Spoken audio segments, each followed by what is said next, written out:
नमस्ते मित्रगण। ইরানের সর্বোচ্চ ধর্মীয় নেতা খামেনির মৃত্যুতে ইরানের বহু মানুষ আনন্দ উৎসব করছে, কারণ তারা মুক্তির স্বাদ পেয়েছে। সেখানে যেভাবে একটা কট্টর বিচারধারা এবং ইসলামীকরণ হয়েছে, কারণ একসময় এই ইরান পারস্য বলে একটি দেশ ছিল। 17 বছর সময় লেগেছিল পারস্য থেকে ইরান হতে। এসব ইতিহাস আমাদের জানা দরকার, কারণ সেখানে পারসিকদের বাস ছিল। সেই পারসিকরা বর্তমানে বেশিরভাগ পালিয়ে এসেছিল এবং ভারতবর্ষের গুজরাট রাজ্যে অবস্থান করে। কারণ ভারতবর্ষ এই দিক দিয়ে আমাদের বদনাম করা হয় অনেক বর্তমানে দলিত চিন্তক, বুদ্ধিজীবী, সুরজিৎ সিং, যে জাতি প্রথা নিয়ে বিভিন্ন রকমভাবে তারা কাউন্টার করতে থাকে যে হিন্দু জাতি এরকম। তো একমাত্র ভারতবর্ষই এমন একটা দেশ যেখানে বিশ্বের অন্যান্য দেশ থেকেও যারা প্রতারিত হয়েছে, বিভিন্ন মতপথ যেহেতু আলাদা, তো একে অপরের সঙ্গে লড়াই সংঘর্ষ হতেই থাকবে। এটাই তো মানে স্বামী দয়ানন্দ সরস্বতীও বলেছিলেন যে যত দিন যাবে এই লড়াই চলতে থাকবে এবং তার সঙ্গে প্রাণী হত্যা হচ্ছে এত।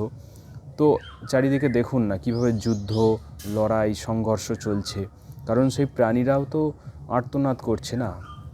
তো তাদের অভিশাপ সমাজে কি ছড়াচ্ছে না? এবং মানুষের মধ্যেও শান্তি কোথায় আছে আপনি লক্ষ্য করুন না মানুষগুলোকে। আমরা খাচ্ছি দাচ্ছি, হয়তো একদিন এই বক্স চালিয়ে একটু রং খেলে ভাবছি আনন্দ, একটু কেউ মদ খেয়ে ভাবছি আনন্দ হয়ে যাচ্ছে, কিন্তু বাস্তবিক আনন্দ ভেতরে নেই, খুব কম মানুষেরই আছে। কারণ সামাজিক পরিস্থিতি আমাদের খুব খারাপ এবং আমরা কর্ম যেগুলো করছি সামাজিকতার জন্য অনেক ভুলভাল কাজ করছি। আমরা যদি একটু বিচার করি যে আমি যে কাজটা করছি সেই কাজটার মধ্যে সমাজের কি কল্যাণ হচ্ছে, দেশের কি কল্যাণ হচ্ছে এবং এর মাধ্যমে কি ক্ষতি হচ্ছে। একটা উদাহরণ দিই, একটা আমি কোম্পানিতে কাজ করছি, তার প্রোডাক্টটা নিয়ে আমি বিক্রি করছি। সেই প্রোডাক্টটা কি আছে সেটা আমাকে ভাবতে হবে, সেটা আমার নিজের জন্য বিক্রি করছি নাকি সেটা কোনো মানুষের উপকার হবে সেটার জন্য। বিভিন্ন প্রোডাক্ট আছে, আপনারা ভালো করে জানবেন যে প্রোডাক্টগুলোর মধ্যে কি আছে এবং এর কি গুণ আছে এবং এর উপকার কি হচ্ছে, এগুলো ভাবা উচিত আমাদের। তো যেই বিষয়টা বলছিলাম যে একটা ইরানে নেতা মারা গেল আর ভারতবর্ষের মানুষ কেঁদে ভাসিয়ে দিচ্ছে, পাশেই যখন হিন্দু হত্যা হয়, হ্যাঁ, তো তাদের কিন্তু মায়া কান্না তখন হয় না।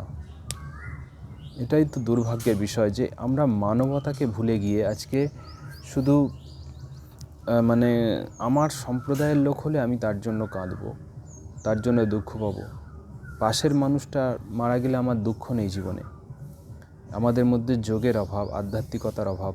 আর যতদিন না বিদ্যালয়ে আমাদের এই শিক্ষাগুলো দেওয়া হবে, আমাদের সমাজ কোনোদিনই উন্নতি করবে না। আমাদের সমাজ এইভাবেই হিংসা বিদ্বেষ বাড়বে এবং সারা পৃথিবীতে চলছে। তার সঙ্গে কিছু শয়তানি মানসিকতার ব্যক্তি আছে যারা চায় না এই পৃথিবীতে শান্তি আসুক।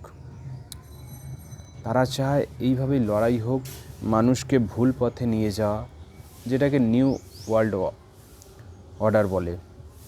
তারা যত অপসংস্কৃতিকে ছড়িয়ে দিতে চায়, তারা সমকামিতাকে ছড়িয়ে দিতে চায়, তারা পরিবারতন্ত্রকে ভাঙতে চায়। সে বিভিন্নভাবে আমাদের কিন্তু এটা ষড়যন্ত্র করা হচ্ছে, আমাদের চেতনাকে নষ্ট করা হচ্ছে, বিভিন্ন বীজ আমাদের খাদ্যের মধ্যে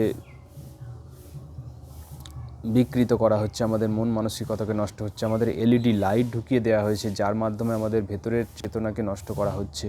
এগুলো ডিপে যখন যাবেন তখন বুঝতে পারবেন যে ষড়যন্ত্রটা শুধু একটা দেশের মধ্যে সীমাবদ্ধ নেই, আর এটা সারা বিশ্বব্যাপী।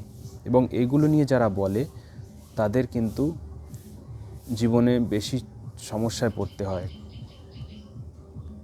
ইলুমিনেটি বলে একটি সংস্থা আছে, আপনারা গুগলে কি ইউটিউবে সার্চ করবেন, এইসব বিষয়ে অনেক গভীরে জানতে পারবেন যে কিভাবে চলছে এবং কারা এই পৃথিবীকে কন্ট্রোল করতে চাইছে। এবং এক পেশে কথা বলবো না আমি, ইরানের একটা সাম্রাজ্যবাদী চিন্তাও আছে, আমেরিকা, ইসরায়েল এইসব দেশে তারা তাদের ক্ষমতাকে দখল করতে চায়।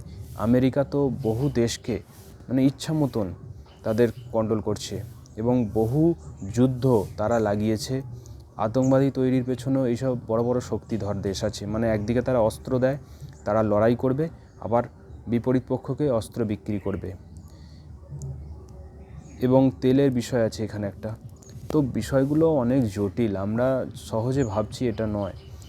আর একটা দেশের সর্বোচ্চ নেতাকে হত্যা করে দেয়া, এটা এক প্রকার দাদাগিরি মনে হয়। তার ভুল হতে পারে, তাকে বিচার ব্যবস্থার মাধ্যমে কিংবা তাকে হত্যার করে দেয়া, এটাও সঠিক নয়। কারণ সেইভাবে যদি বিচার করি তাহলে আমেরিকার যে প্রেসিডেন্ট, তিনিও কি একদম সৎ মানুষ? তিনিও তো অনেক মানে সামাজিক তার দোষ আছে, অনেক তার মামলা আছে।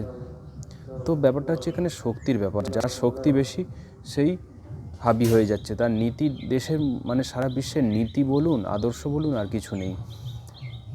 আর মানুষ যেভাবে প্রাণী হত্যা করছে, এতে প্রাকৃতিক বিপর্যয় বাড়বে এবং আমরা একে অপরের সঙ্গে লড়াই করব, হিংসা করব, এইভাবেই চলবে। কারণ সাত্ত্বিক আহার হচ্ছে আমাদের মধ্যে ভালো প্রভাব আনতে পারে, এটা মাথায় রাখবেন। সাত্ত্বিক আহার দিনে দিনে শেষ হয়ে যাচ্ছে, আর হাইব্রিড খাবারগুলো সাত্ত্বিক নয়।